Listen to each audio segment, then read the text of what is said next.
guys, so we gotta talk about FOMO and the addiction that is board game collection.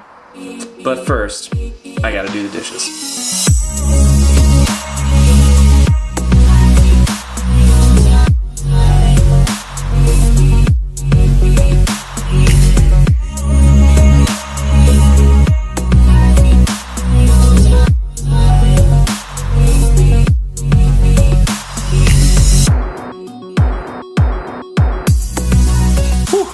That was a lot of dishes.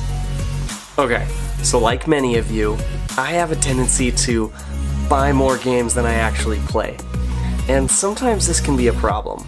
Now, when I first got into the hobby, I was buying maybe 1 or 2 games a month, and this closet here had over 500 movies in it.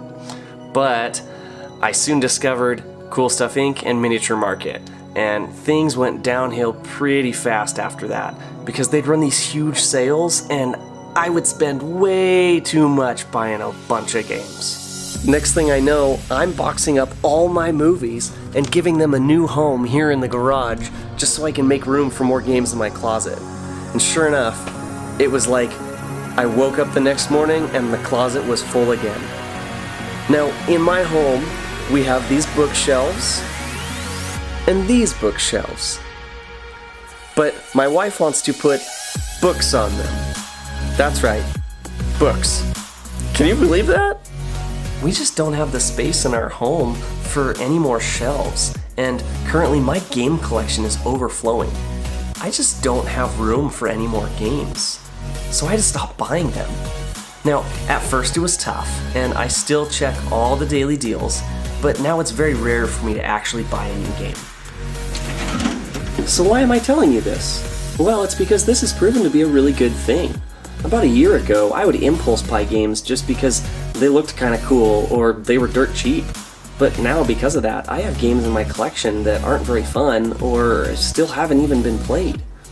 Now, because of the size restriction of my collection, I have to really seriously think about whether I'm going to buy a new game or not. I have to do my research, because if it's going to take up space in my game closet, it has to replace something else. And if it's going to replace something else, then it needs to be more fun than the game it's replacing. Of course, the exception to this is Kickstarter. I get a real bad case of FOMO when browsing Kickstarter. I see all the hype online and I just can't help but join in.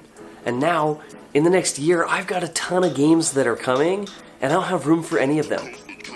Guys, you don't understand. I went all in on the new Batman Gotham City Chronicles game, and do you have any idea how much room that's going to take up on my shelf?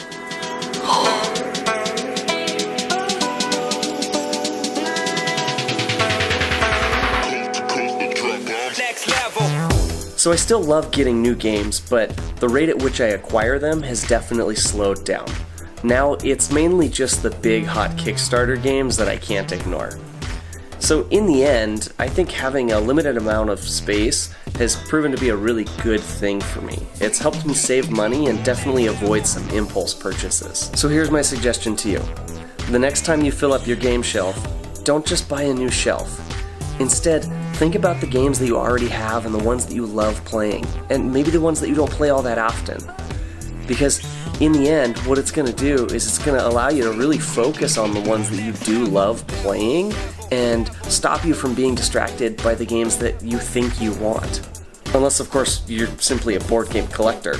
And in that case, I mean, have at it. Buy all the games you want. So I'd love to hear how things go for you. Tell me in the comments, and while you're at it, like, subscribe, share. You guys are awesome. Go enjoy the games that you love, because I know that's what I'm going to do. And, oh, and Batman. I'm definitely going to enjoy Batman.